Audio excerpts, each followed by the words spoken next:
Hi, I'm performer and stand-up Jay Lafferty, and I love Scottish words. I love the way that they sound. I love the way that they feel in your mouth. I love saying them out loud. I've actually written 3 fringe shows about Scottish words. The first show that I performed was a show called Bism. Now, I don't know if you use the word bism, if you've heard the word bism. If you haven't, I'll explain a little bit about its background. So bism is a traditional Scottish word. It is a word that is generally used by your tiny little Scottish granny, and it is used to describe small female members of the family. They would say it like this: "Ach, you're just a wee bism, so you are." It sounds beautiful, doesn't it? It rolls off the tongue. I had to do some research about the word bism, and it turns out that bism traditionally meant a woman of low moral value. And it's actually used as a word for a broom as well. So that's why I love Scottish words, because something that sounds so lovely, "Oh, you're a wee bism," can actually be quite a bit of an insult. Another word that I absolutely love is the word wheesht. Hod you're a wheesht. And it's just the Scottish version of the English word shh. That's right. Scottish people love to talk so much that we took the word for being quiet, shh, perfectly pleasant, perfectly acceptable, and we decided in Scotland that we were going to make that longer and louder. Wheesht. Hod your wheesht. Because we love to talk in Scotland, don't we? We love a blether, we love a gab, we love a chat. We don't know when to stop talking sometimes. In fact, I think that is why we invented whiskey in Scotland, because we prefer violence to silence. Another word that I absolutely adore is the word jammy. Ugh, you're so jammy. Oh, will you look at him? He's jammy. Of course, it just means to be lucky. Well, actually, it's a little bit more than luck, isn't it? It's more nuanced than luck. How would I describe it? If you found a winning lottery ticket, you were just walking along the street, you picked it up, you scratched it, and you won £1 million, then you'd be very lucky. Gosh, imagine winning £1 million. Oh, I don't know what I'd do. Cars, trip around the world, fancy house. That would be lucky. However, if you stole a winning lottery ticket, just randomly picked a pocket, and you got a winning lottery ticket, then you would be jammy. Slightly different and more illegal. But we have a very weird relationship with luck in Scotland. Like, our idea of luck is when you avoid something bad happening to you. I mean, that's not lucky, is it? It's just avoiding something terrible. To avoid something terrible, it's not lucky. It's not like to say that if something bad happens, you're an unlucky person. Other cultures are really into luck. They expect good things to happen to them. Americans, they always expect good things. They expect to get the pot of gold at the end of the rainbow. Scottish people, we're just like, oh, a rainbow, that's meant it's rained. We've just got a very different way of looking at things. Look at our most famous lucky woman. That's right, the most famous lucky woman in Britain is a woman called Violet Jessop. Now, you might recognise that name because Violet has had many books written about her. She's appeared as a character in quite a few films because Violet is known as the unsinkable woman. Yeah. She survived 3 shipwrecks. Count them. 1, 2, 3. She was a ship stewardess on the ships. Initially, she was on the HMS Olympic, which sank. She was on the HMS Britannic, which sank. And of course, most famously, despite having been in 2 shipwrecks, she also boarded the Titanic, which, in case you hadn't heard, also sank. The unsinkable woman. I wouldn't even get in a paddling pool with Violet. She's terrifying. Don't put her around water. But that's the way that we think about luck. You're lucky if you avoid something. I mean, I think if I was the insurance company, I'd be asking Violet some questions after her 3rd shipwreck. But that's what we are in Scotland. We feel lucky when we avoid bad things. And today I have feeling very lucky because I have invited quite a few of my comedy friends along to perform some fabulous material for you. And first up, we have got the wonderful Des McLean.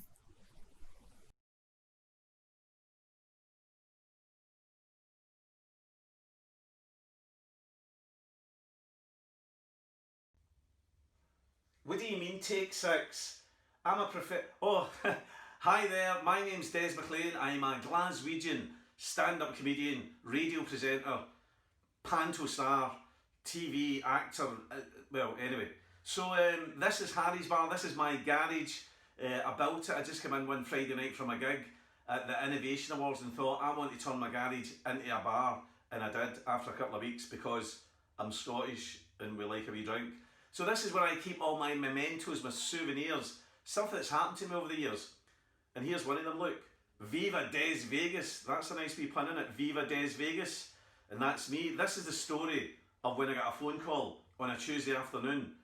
I was sitting through in the kitchen in this very house, because this is where I live, and I'm looking out the window at the beautiful 4 letters of the ASDA. You know, it's like the Hollywood Hills here in the East End of Glasgow. And my manager phoned me up, my agent, and he said, Des, have I got a gig for you? And I thought, where are we now? It could be Glen Eagles Hotel. No, it wouldn't be that big. Could it be that community centre? He says, Des, sit down. How do you fancy going to Vegas? And I thought, Douglas, I crack the jokes. I'm not having a good day. It's a Tuesday. It's raining. What is it? He went, how do you fancy gigging in Vegas? I was like, what? He went, check your emails. So I put my laptop on, put my iPad on. They all came flooding in. It was legit. All these multi-millionaire expats who'd made their money and moved abroad all wanted me, little old Des McLean, to go and gig in Vegas for them. I couldn't believe it. Money was no object. Well, money must have been an object because they couldn't afford Kevin Bridges. But that doesn't matter, you know. So I was like, Vegas? I couldn't believe it. So I was, oh my, I just thought, I wish my dad was alive. He loved the Rat Pack. He'd be looking down at me, you know. And I'm playing the same room as Frank Sinatra. I'm living in the next room in this big hotel as the Rat Pack. Unbelievable. So I was all excited. I'm going to Vegas. It's every comedian's dream to be playing Vegas. It's like a footballer playing the Bernabeu, you know, or playing for Real Madrid, or playing with Lionel Messi. He's in here too, up there. So it was a week to go. I was on all the TV shows. I was in all the radio shows, all over the newspapers, as you can see, Viva Des Vegas. And then I got a wee phone call, right, for this old guy, friendly enough old guy, but I looked at the number. You know that way when you look at your phone, you don't know the number, and you kind of don't answer it. Well, that's what I do. I thought, no, I'll just answer it. I was in a good mood because I was going to Vegas. And I said, hello, how are you doing, to this strange number. And this old guy went, hello, I'm looking to speak to Mr. Des McLean, please. I didn't know the voice. I went, yes, speaking. And he said, how would you like to come and play the Twecker Miners and Welfare Club on the 21st of this month? Now I'm going to play Vegas, right? There's not a gig in the world, on the planet, that I'm going to drop for Las Vegas. And this old geezer is wanting me to go and play the Twecker Miners and Welfare Club. Now, I don't know if you know Twecker, but they still point at planes up there. They're like that. There was one here yesterday as well, eh? Aye. Oh, look at it. Right, so that's what it's like, right, Twecker. So it's kind of, let's just say it's a wee bit caught in the past, right? So I thought, I better not tell this old guy that I'm playing Vegas. He's going to feel really foolish that he's offered me a gig in the Twecker Miners and Welfare Club. Then I thought, no, I'll be honest with the guy, I'll be straight with him, I'll just tell him I'm playing Vegas. So I said, sorry sir, I'm actually booked to play Vegas that night. And he went, pity, it's cash in the hand. Oh, he really said that. And I was like, oh well, why didn't you mention that at the top of the conversation then? Cash in the hand. Well, that's different then, eh? And I thought to myself, well, but you know something? It is funny when you hear that phrase, the old cash in the hand, right? It's scientifically impossible for you to say to a tradesman, whether it's a bricklayer, a mechanic, a hairdresser, a painter and decorator, anybody, you cannot say to them, well, that was a very good job, I can now pay you cash in the hand. It can't be done. Trust me, this is what happens. What you say is, they go, that was a very good job.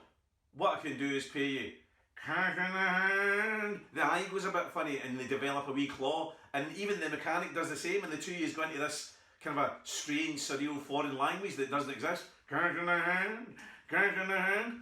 So there's wee phrases in this country that are very, very, you know, they do something. It's like, there's another one that's got two words, right? And it would get a Scotsman out of a coma. It would, right? Two words, free bar. Honestly, if any Scotsman heard free bar, they would walk over broken glass from John O'Groats to Land's End. Honestly, my mates jumped in a taxi to a free bar in Carlisle because it was a free bar. It cost me £150, but it was a free bar and they were Scottish.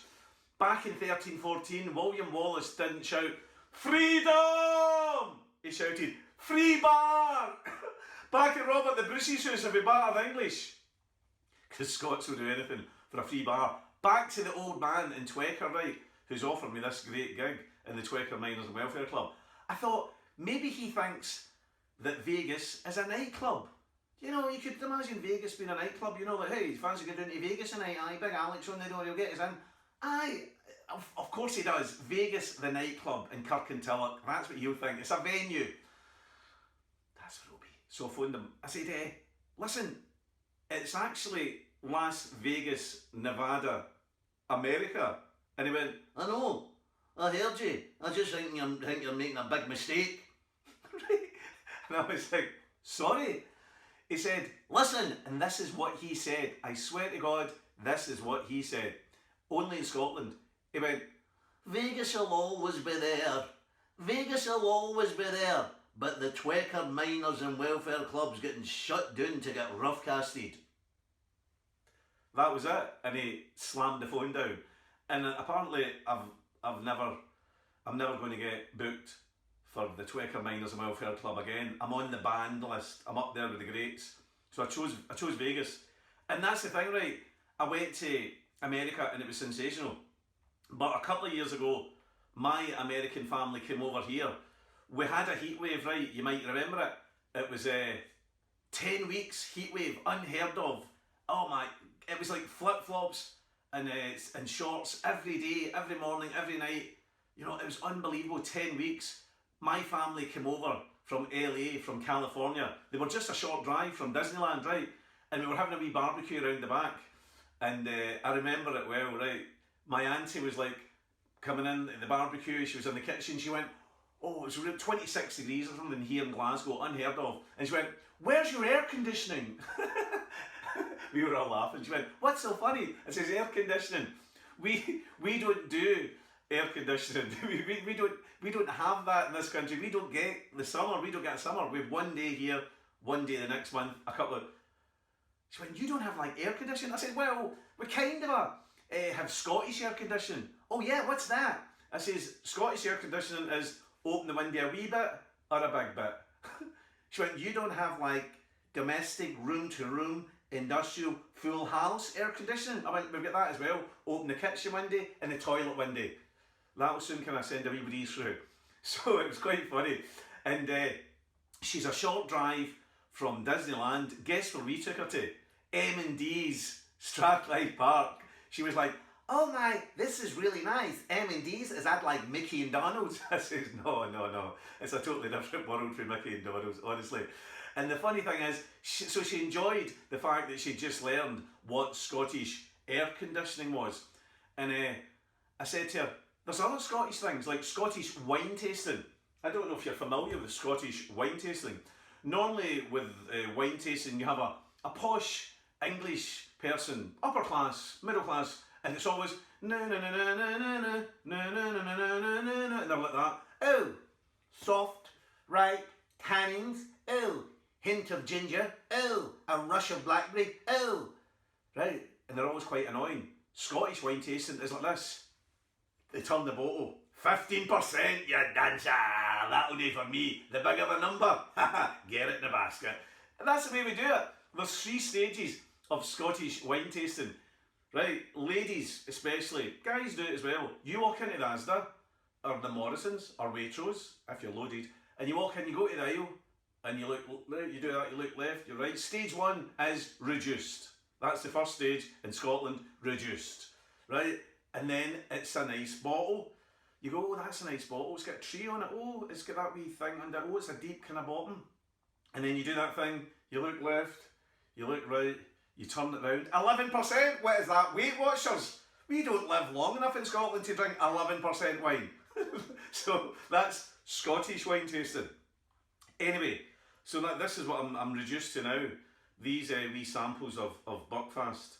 That's a big drink in the East End of Glasgow. Anyway, thank you so much for listening to me. Enjoy the rest of the day. Bye. Thank you so much, Des. That was the fantastic Des McLean live from his very own Harry's Bar. Lovely stuff. I've got more to come for you as well.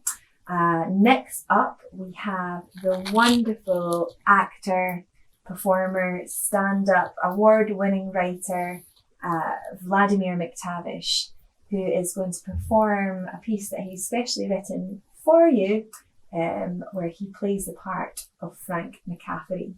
So please enjoy Vladimir McTavish as Frank McCaffery.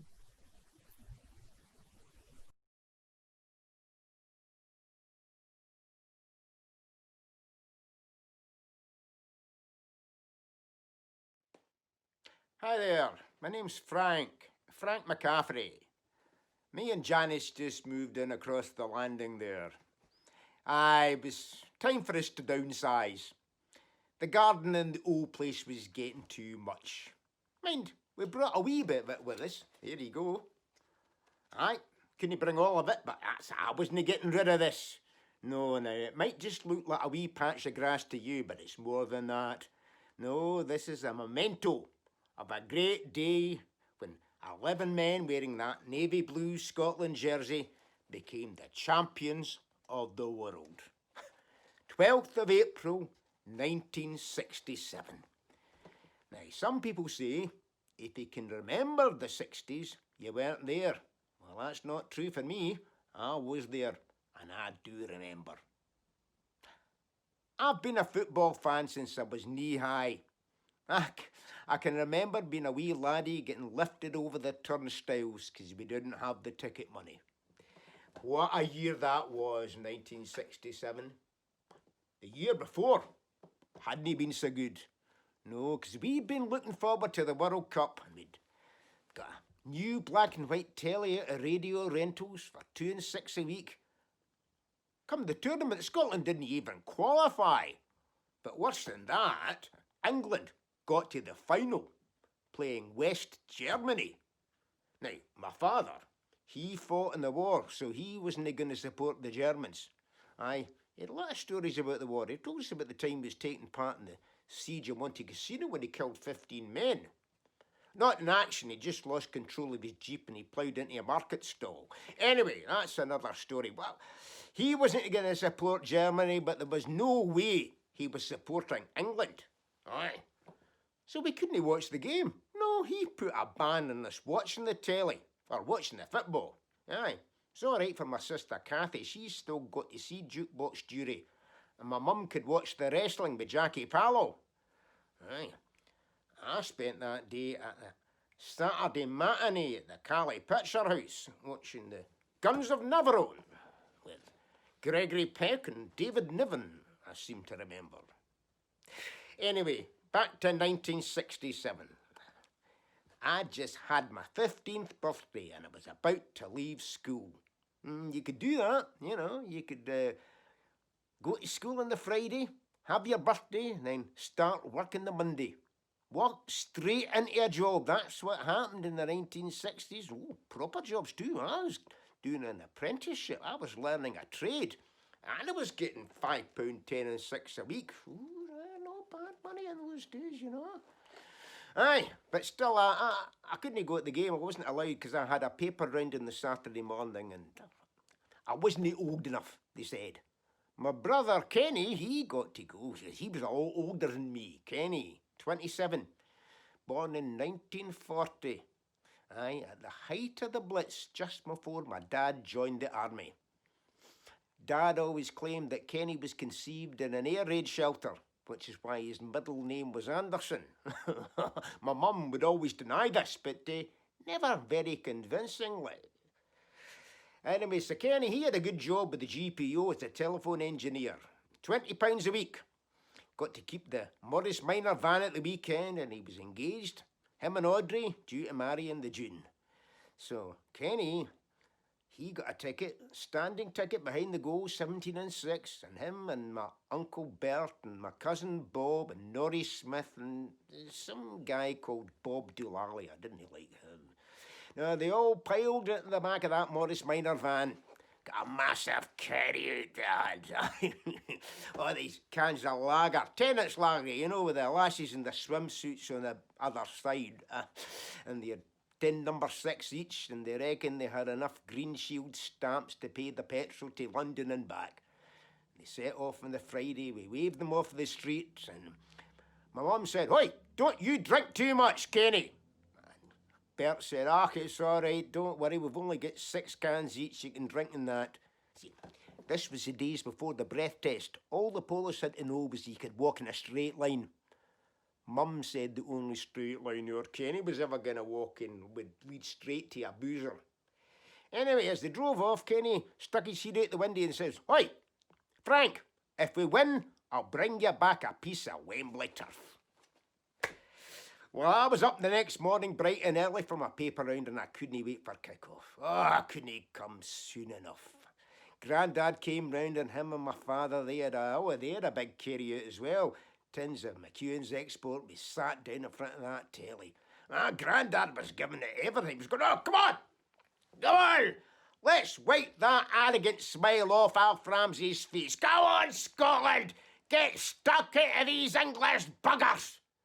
We said, ho, Grandad, calm down. It's only 1 o'clock. Game doesn't kick off for another 2 hours. Finally, it came to kick off. I can still remember every single player in that Scotland team. Ronnie McKinnon, John Gregg, Tommy Gemmell, Eddie McCready, Ronnie Simpson, Jim McCalliog, Dennis Law, Willie Wallace, Bobby Lennox, and Slim Jim Baxter. Finally, the game did kick off, and end-to-end stuff. It seemed to go past in a blur. And then, suddenly, just before half an hour, we scored! Scotland scored! Dennis Law, the lawman, wearing his jersey just like that. 1-0. And that's the way it stayed till half-time. Second half, even better. We were all over them. Slim Jim Baxter had that midfield to himself. He was leading them all a merry dance, just running rings about Bobby Moore and Alan Ball and Nobby style, making them look like the bunch of donkeys they were. And then with 15 minutes to go, we got another. Bobby Lennox this time. Sweet as a nut. 2-0 to Scotland. The room went mad. My father and my granddad out their seats, spilling lager all over the place. What? And then suddenly, everything went black. The lights went out, the telly went off, and what a time to have a power cut. I get sent down the stair to the corner shop with the empty Anne Brew bottles to get some shillings for the meter. I've never run so fast in my life. My father, as I went out, said, "Hey, here's half a crown. Get us 10 Kensingtons as well. I'm only 20 coupons away from that hairdryer, and I want to get our Kenny and Audrey a decent wedding present." So I was back up, I got the telly back on, and believe it or not, I've never seen the like. Slim Jim was playing keepy uppy at Wembley. My dad shouted, "Hey, Baxter! Didn't mess about, man. Don't be so cocky. This game's no over yet." And he was right. A couple of minutes later, England scored 2-1. Oh, that was nervous. But then a couple of minutes after that, we went 2 up again. Jim McCalliog. Oh, wow. First game for Scotland. Oh, England managed to get a second, but that wasn't enough. That was just consolation. And at the end of the game, the final whistle went, and there was the score right on the screen in black and white. England 2, Scotland 3. Well, we were the champions of the world. The crowd piled onto the pitch. That's them there, eh? Slim Jim Baxter. That's my cousin Bert. That's Norrie Smith. Nice sign of Kenny in that photo. I haven't ever worked out how. Anyway, next day I was up bright and early for my paper round, and I got my bike at the end of the street, and I saw the Morris man at Minor Van coming around the corner. Oh, they were all hung over. What a bleary-eyed bunch they were. I'm sure our Kenny was spewing up out the passenger window. Anyway, how was the game, Kenny? I asked him, and he said, you know what they say, Frank? If you can remember, you weren't there. Oh, by the way, I got your Wembley turf in there, and I made this piece of grass. And I've kept it for the last 53 years. Watered it, cut it. Couldn't bring it all here to the flat, so I had to give some of it away. Went to a charity auction. We raised £500 for a children's charity. Anyway, Kenny and Audrey got married in the June, and in the autumn they emigrated to Australia. We still keep in touch. He was back, well, they both were, for their golden wedding 3 years ago, and myself and my wife Janice were out there in January of this year for Kenny's 80th. And we made an arrangement that we'd meet up in 2 years' time in Qatar in 2022 for the World Cup, because that's halfway for both of us. Anyway, I got an email from Kenny just the other day, and it kind of moved me a bit, so I'll read it to you. Dear Frank, it was good to see you and Janice coming all the way from my 80th birthday. They say if you can remember that party, you weren't there. Truth is, Frank, I can't remember that party. In fact, the truth is, Frank, I can't remember loads of parties I've been to. I've realised at my age, I've got a problem with drink. You're never too late to reach that decision. And I've joined Alcoholics Anonymous, and I'm taking the 12 steps to recovery. One of those steps is you have to be honest with people who you might have hurt over the years. And I've got to own up to you, Frank. I've been lying to you for over 50 years. I never made that game at Wembley. I got arrested for having a pee in a fountain in Trafalgar Square. Spent the night in the cells. They didn't press charges because the desk sergeant was from Inverness and he was happy just to get my ticket for the game. When we drove up the road, we were all seriously hungover, and we had to stop for a pee in the middle of the night, and that's when I remembered my promise at the Wembley turf. So the truth is, Frankie boy, that piece of grass you have here that you're so proud of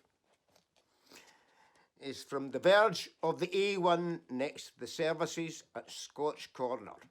Still part of England, though.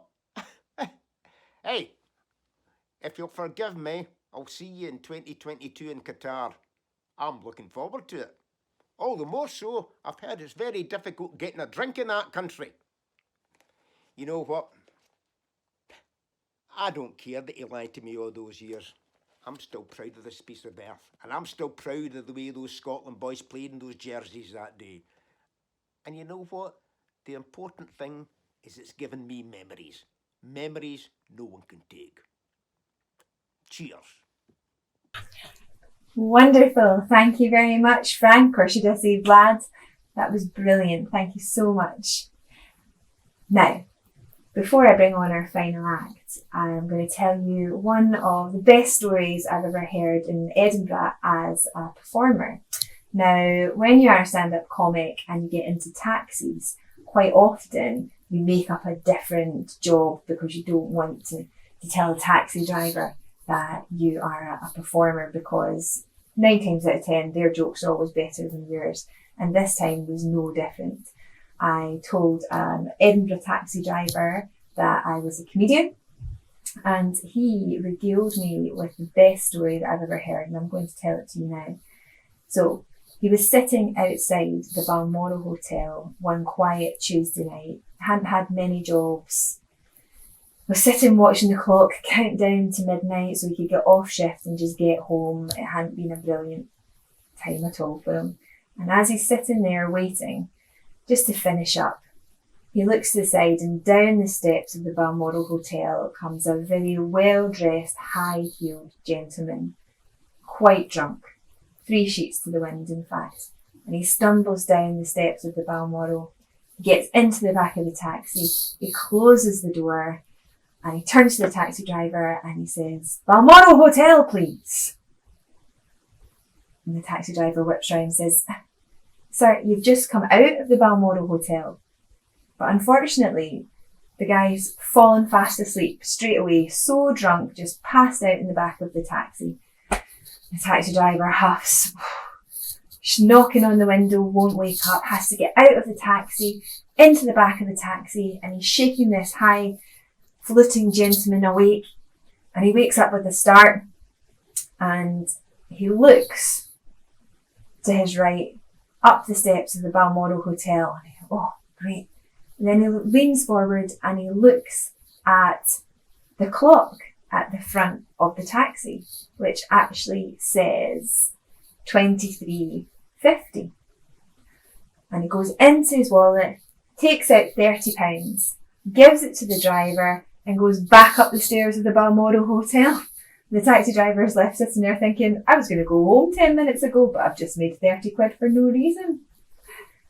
It's one of my favourite Edinburgh stories. Our final performer today is actress, presenter, performer.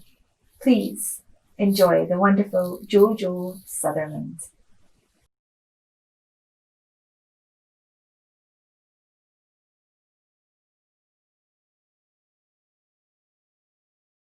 Hello there, Jojo Sutherland here. I have to apologise, I'm having a dreadful hair day. Normally I have a woman comes to my house and cuts my hair for 2 and 6, but she's not been for a while. That's probably because the last time she was here, she cut my hair and I said, "Oh, I'm a beautiful," and she said, "I'm a hairdresser, darling, not a plastic surgeon, so I don't think she'll be back, quite frankly." So those of you who don't know me, and why should you, I'm Jojo Sutherland. I'm a stand-up comedian, although I'm sitting down at the moment, a little bit comfier, and married, got 4 kids. 4 kids is a lot, isn't it? It's too many. I'm married for the second time. Obviously, I'm married for the second time because 4 kids can't all have the same father. Go fishing in a different gene pool. Although the gene pool's not that different. Just to explain, I'm now married to my ex-husband's brother. You heard me. It's complicated. My older 3 children, they're with my ex-husband, now brother-in-law, and my youngest is with my ex-brother-in-law, now husband. So Christmas is fun. Obviously, the older 3 were a bit freaked out at their mum having a baby with their uncle, but they're fine now. Kids are resilient. And the older 3, they absolutely do. They love their little sister, cousin. So tempted to walk down the aisle second time around to the theme tune from Deliverance. Ding, ding, ding, ding, ding, ding, ding. They wouldn't let me. I have no idea why. Still, every cloud, we've all got the same surname. And I'm now Auntie Mummy. Hey, I didn't muck up your kids in one easy ride. People don't believe me. They're like, are you? Are you really married to your ex-husband's brother? Yeah. Does he have another brother? No.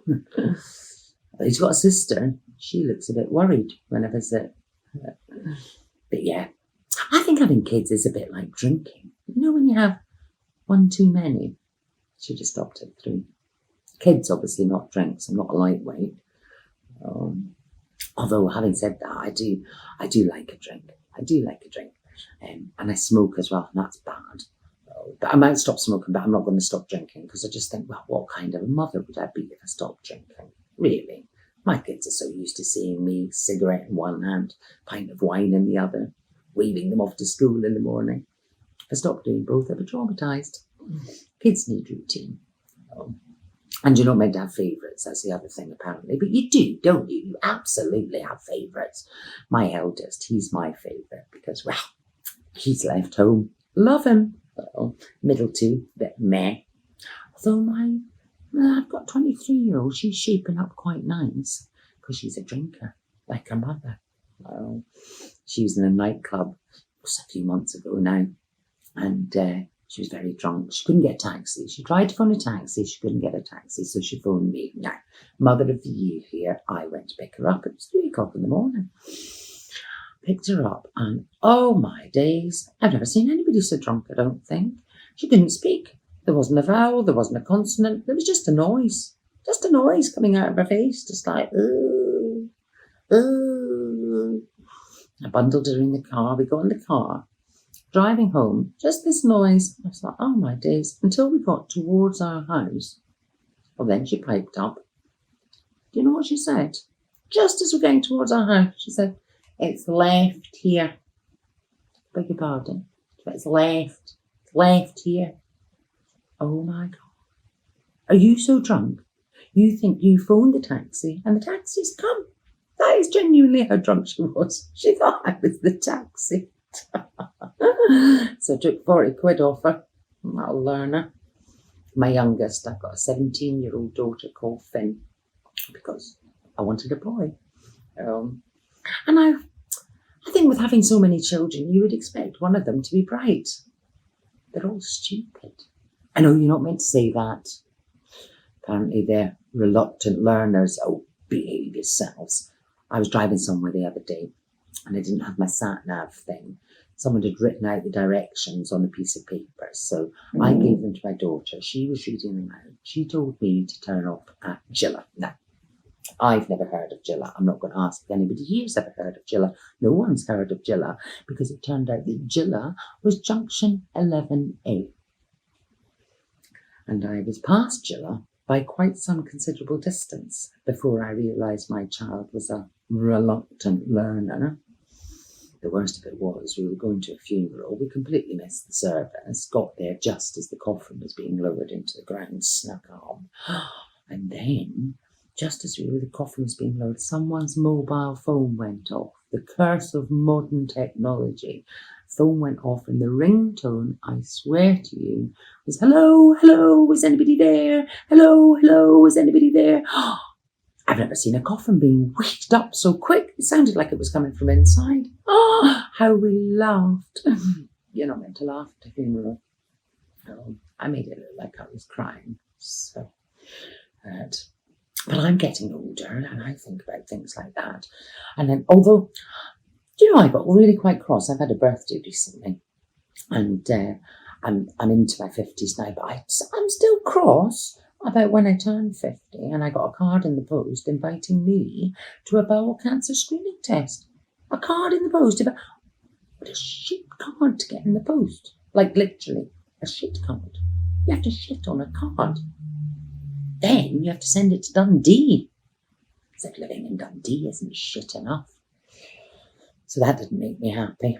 The one thing that does make me happy and the technology I do like is Facebook. That's great because you get all your birthday messages, everybody wishing you happy birthday, happy birthday, happy birthday, happy birthday, happy birthday, happy birthday.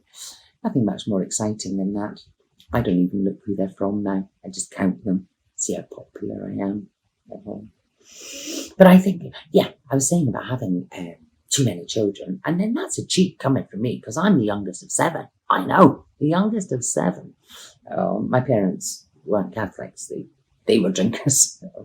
And it's complicated as well. My mum was married once before. My dad, he was married twice before.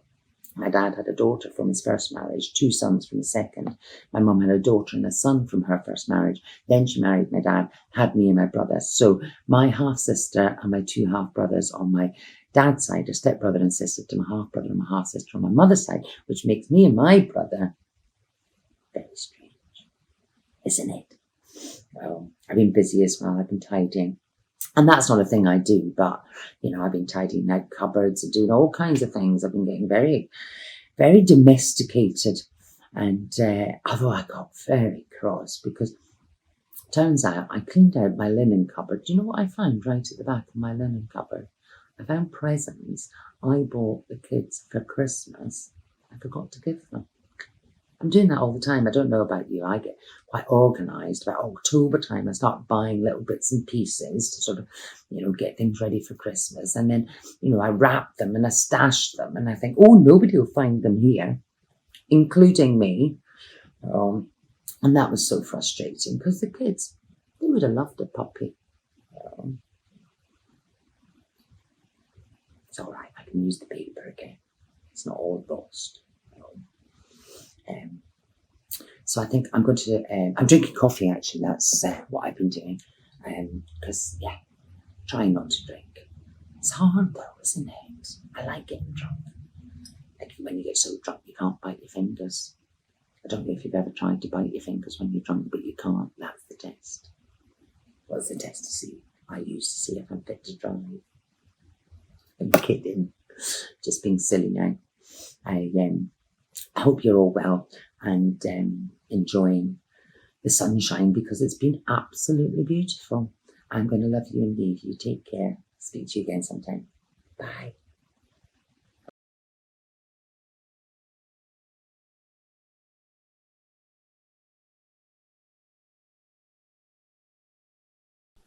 Thank you very much, Jojo. We've really enjoyed performing for you today and we hope that you have a wonderful day. Please give it up one last time for all three of our performers. It was a wonderful Des McLean, Vladimir McTavish, and of course Jojo Sutherland. I have been Jay Lafferty. Enjoy the rest of your day. Goodbye.